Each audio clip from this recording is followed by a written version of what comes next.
Hello everyone! Ayan, kumusta po sa inyong lahat? Ayan, medyo nabibisi po tayo nitong nakaraang araw kaya hindi po tayo madalas makapag-upload ng video pero syempre, patuloy pa rin po tayo nakikipag-engage. Ayan, para po syempre, yun po yung kailangan natin kay Meta, makipag-engage sa ating mga kapwa content creator. Ayan, so for today's video ay magluluto nga po pala ako nitong ating ulam.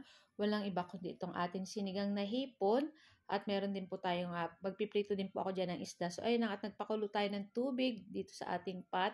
At naglagay tayo ng sibuyas at ng kamatis. At, syempre, maglalagay din tayo ng asin at patis. Tapos, pag kumukulo na masyado, pwede na natin ilagay dyan yung ating hipon at itong ating talong.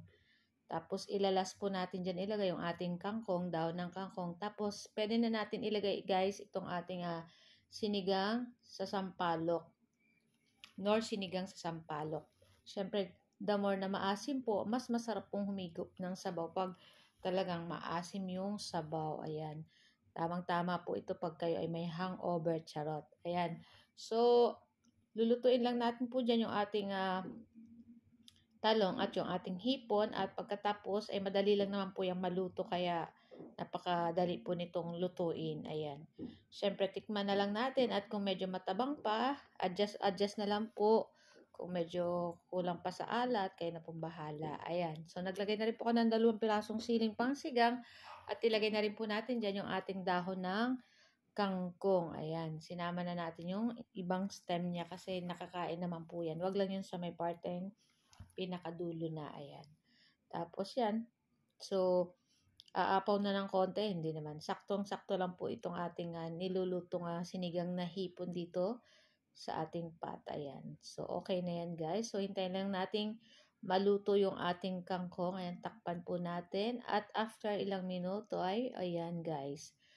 Luto na rin yung ating kangkong at pwede na nating patayin yung ating apoy dyan kasi pangit po pag sobrang luto yung ating mga dahon. Ayan, sabi nga po kayan, ay nawawala yung vitamina pag overcook yung ating mga gulay. Kaya dapat ay hindi masyadong luto para andun pa rin yung nutrients. O, diba? So, yun nga, ito ay napakasarap nitong ating hipon. Kaya ako nakabili kaninang umaga. Kaya sa talipapa, so may nagtitinda. Binili ko na guys para medyo matagal-tagal na rin kami nag-ulam ng tong sinigang na hipon. Ayan, tamang-tama na yung asim nito para sa akin. Kaya, ito naman ating pritong tambakol. So, yung laman lang yung ating ipiprito dyan, yung ulo at buntot. Pig-freezer ko muna guys. Masarap din yung sabawan. So, guys, ito lang po ang aming video today at sana po yung nag-enjoy kayo.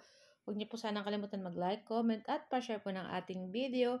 At sa ating mga new followers naman, si Auntie Sans, thank you guys sa support. Ayan. Thank you for watching. Bye!